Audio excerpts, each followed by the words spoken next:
E aí, tropa? Hoje vamos repercutir o fracasso de bilheteria de Coringa, Delírio A2. O que aconteceu com essa sequência? Vamos analisar os motivos que levaram à recepção negativa, explorar como o filme desconstrói a narrativa original e debater a intenção do autor com a personagem de Arthur Fleck. Prepara a pipoca e vamos nessa! O primeiro Coringa foi um sucesso avassalador, arrecadando mais de US$1 bilhão e se tornando um marco não só para filmes de super-heróis, mas para o cinema em geral. Com um orçamento modesto de US$55 milhões, o filme teve um retorno gigantesco, conquistando crítica e público. Isso colocou uma pressão imensa sobre Coringa 2, que, diferente de seu antecessor, contou com um orçamento muito maior, em torno de US$200 milhões. Esse aumento significativo no orçamento elevou as expectativas dos estúdios e do público, esperando que a sequência replicasse ou superasse o sucesso do original. Outro ponto que contribuiu para o fracasso do segundo filme do Coringa foi a percepção de que a sequência não era necessária. O primeiro filme se sustentava como uma obra fechada, apresentando uma narrativa completa e bem estruturada sobre a transformação de Arthur Fleck. O arco narrativo foi concluído de forma satisfatória, deixando uma sensação de encerramento que muitos consideraram definitiva. Ao tentar expandir essa história com uma continuação que seguiu um caminho tão diferente, o filme acabou sendo visto como uma tentativa de capitalizar o sucesso do original sem justificativa narrativa.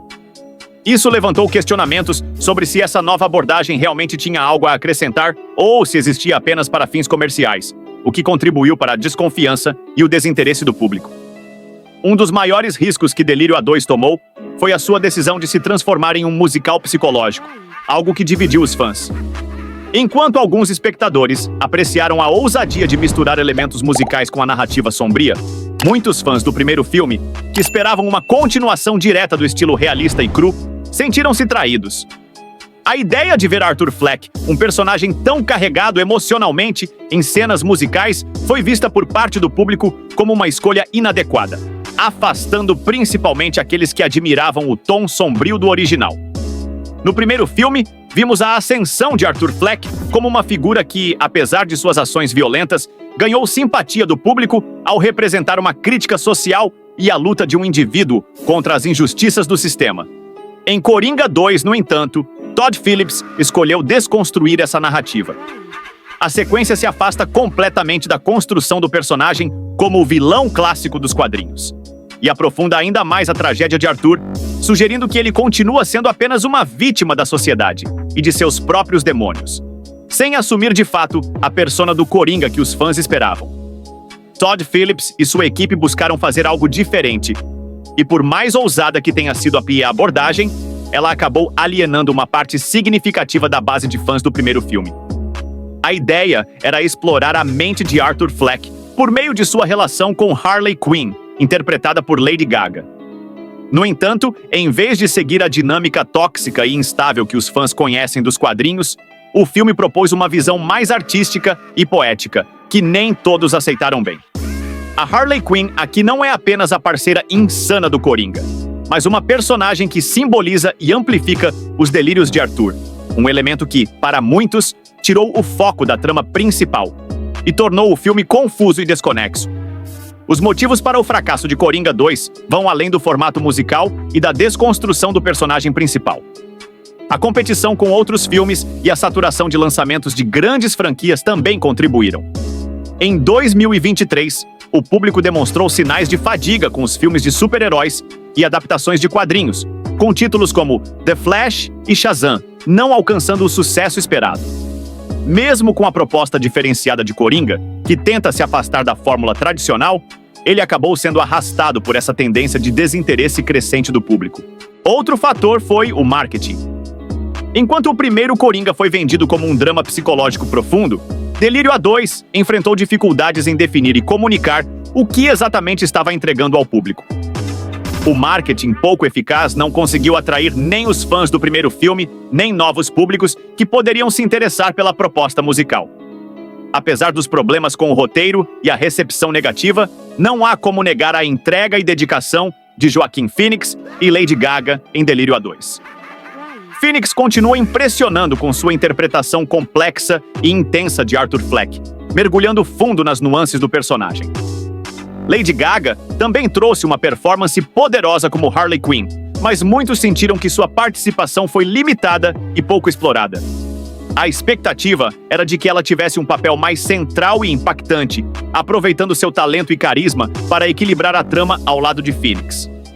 Além disso, o público esperava ver um vilão sanguinário e desequilibrado, alinhado ao que se espera do Coringa nos quadrinhos, e não apenas um homem atormentado e vítima de sua própria mente. Essa falta de intensidade e perversidade que marcou o primeiro filme gerou frustração em muitos fãs, que ansiavam por ver Arthur Fleck se transformar de vez no icônico e temido Coringa. No final, o filme foi especialmente polêmico, com a morte de Arthur Fleck sendo criticada por muitos como anticlimática e decepcionante. Ao invés de um encerramento que refletisse a complexidade e a ambiguidade moral que caracterizaram o personagem no primeiro filme, o desfecho foi visto como abrupto e sem impacto emocional. Em uma sequência rápida e fria, Arthur é assassinado em uma cena que parece não fazer jus à profundidade e complexidade que ele apresentou anteriormente. Para muitos fãs, a forma como ele é tirado de cena é um desperdício de um personagem que, no original, foi tão meticulosamente construído. Essa decisão narrativa fez com que o filme perdesse a oportunidade de explorar mais a fundo a dualidade de Arthur e como ele lidaria com a rejeição da persona do Coringa, deixando muitos espectadores frustrados e insatisfeitos. Apesar do fracasso de Coringa 2, há rumores sobre o futuro da franquia, explorando novas vertentes, como a introdução dos 3 Coringas em uma possível continuação. Essa ideia, inspirada nos quadrinhos da DC, apresentaria diferentes versões do personagem coexistindo no mesmo universo, cada uma com sua própria visão de caos e loucura. A presença de múltiplos Coringas poderia revitalizar a franquia ao oferecer uma narrativa mais complexa e dinâmica, explorando como cada um deles interage e reage ao caos e ao legado que o primeiro Arthur Fleck deixou para trás. Essa abordagem permitiria ao público ver o confronto de ideias e métodos entre os Coringas, algo que poderia enriquecer a história e atrair novamente a atenção dos fãs que se decepcionaram com o segundo filme. Contudo, tudo depende de como os estúdios e os criadores irão trabalhar essa ideia para evitar os erros do passado e entregar algo que ressoe com o público e com as expectativas estabelecidas pelo primeiro filme. E partindo do princípio que ninguém pediu um segundo filme, imagina um terceiro. No final das contas, Coringa 2 se mostrou uma experiência arriscada e inovadora, mas que não conseguiu atender às expectativas de bilheteria e críticas. Todd Phillips teve a liberdade criativa para explorar novos caminhos, mas a desconstrução do personagem e o formato musical afastaram um público que esperava uma continuação direta do sucesso anterior. Isso levanta questões importantes sobre o futuro das adaptações de quadrinhos no cinema e até que ponto a liberdade artística deve ser equilibrada com as expectativas do público e os interesses comerciais dos estúdios. Em Coringa 2, Todd Phillips deixou clara a intenção de desafiar a visão romântica de que o Coringa, como psicopata, deveria ser admirado ou celebrado.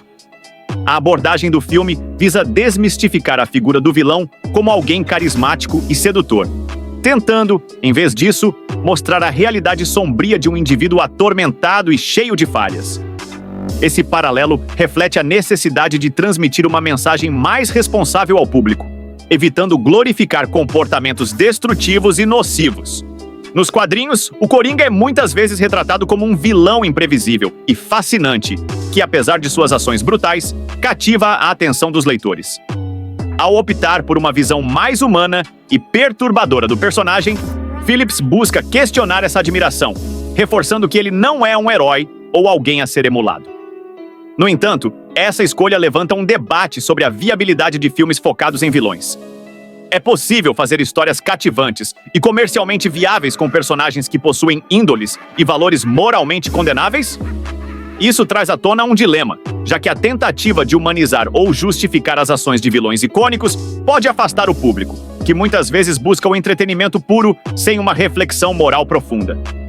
E aí, tropa, o que vocês acharam? Será que Coringa 2 foi um erro estratégico ou uma obra incompreendida que só será apreciada no futuro?